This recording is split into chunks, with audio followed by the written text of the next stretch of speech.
শুধু জামাত ইসলাম ৭২-এর বিরোধিতা করেছে বলে কি বিএনপি এখন আওয়ামী লীগের পজিশনে চলে গিয়েছে? এটা তো সবসময় আওয়ামী লীগ মিলিয়েছে মাননীয় স্পিকার। তারা ৭২-এর সংবিধানকে ৭১-এর ফসল হিসেবে ৭১-এর চেতনার সাথে মিলিয়েছে। ৭২-এর মূলনীতিকে ৭১-এর মূলনীতি বলে ৭১-এর আদর্শ হিসেবে প্রচার করেছেন। আমরা তো সেটার বিরোধিতা করেছি মাননীয় স্পিকার সবসময়, এবং বিএনপির বহু নেতা এটার বিরোধিতা করেছে মাননীয় স্পিকার। ৭২-এর সংবিধানের ক্রিটিসিজম, সমালোচনা ৭২ সাল থেকেই বাংলাদেশে শুরু হয়েছিল।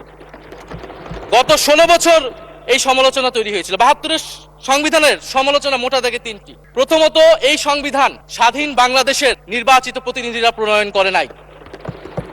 আমি সরকারি দলের মাননীয় সংসদ সদস্য ব্যারিস্টার নওশাদ জমির সাহেবের সাথে ওনার সাথে আমি সহমত পোষণ করে বলতে চাই, একটা স্বাধীন দেশের শাসনতন্ত্র রচনা করার অধিকার সুযোগ সেই দেশের নির্বাচিত প্রতিনিধিদের হওয়া উচিত।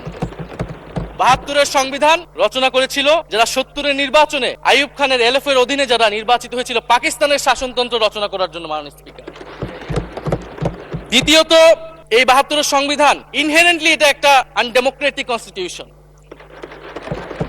একজন ব্যক্তির হাতে সকল ক্ষমতা অর্পণ করা হয়েছিল মানুষ। সেই সময় শেখ মুজিবকে সামনে রেখে এই সংবিধান তৈরি করা হয়েছিল। একজন ব্যক্তির হাতে সংসদের ক্ষমতা, নির্বাহী বিভাগের ক্ষমতা, এমনকি বিচার বিভাগের ক্ষমতাও নানা কায়দা করে তার হাতে তুলে দেওয়া হয়েছিল মাননীয় স্পিকার।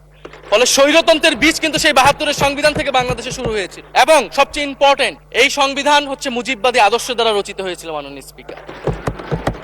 ৭১-এর আদর্শ কিন্তু চার নীতি ছিল না মাননীয় স্পিকার। ৭১-এর আদর্শ ছিল সাম্য, মানবিক মর্যাদা, সামাজিক ন্যায় বিচার।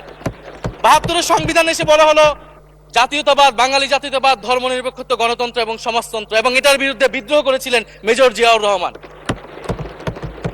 মাননীয় স্পিকার, আজকে বিএনপি তার ফান্ডামেন্টাল জায়গা থেকে সরে যাচ্ছে মাননীয় স্পিকার। শুধু জামাত ইসলাম ৭২-এর বিরোধিতা করেছে বলে কি বিএনপি এখন আওয়ামী লীগের পজিশনে চলে গিয়েছে?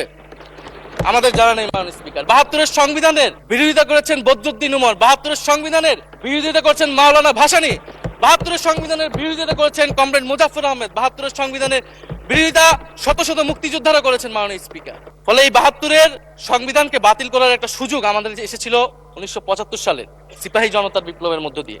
জিয়াউর রহমানের এটা একটা ঐতিহাসিক ভুল বলবো মাননীয় স্পিকার, তার প্রতি সম্মান রেখে, যে আমরা সেই সময় সেই অপরচুনিটি মিস করেছি। আমরা একটা গণপরিষদ দিয়ে নতুন সংবিধান করতে পারি না, এবং এই অপরচুনিটি আমরা এই ২৪০০ মিস করেছি এবং এখনো করতে যাচ্ছি মাননীয় স্পিকার।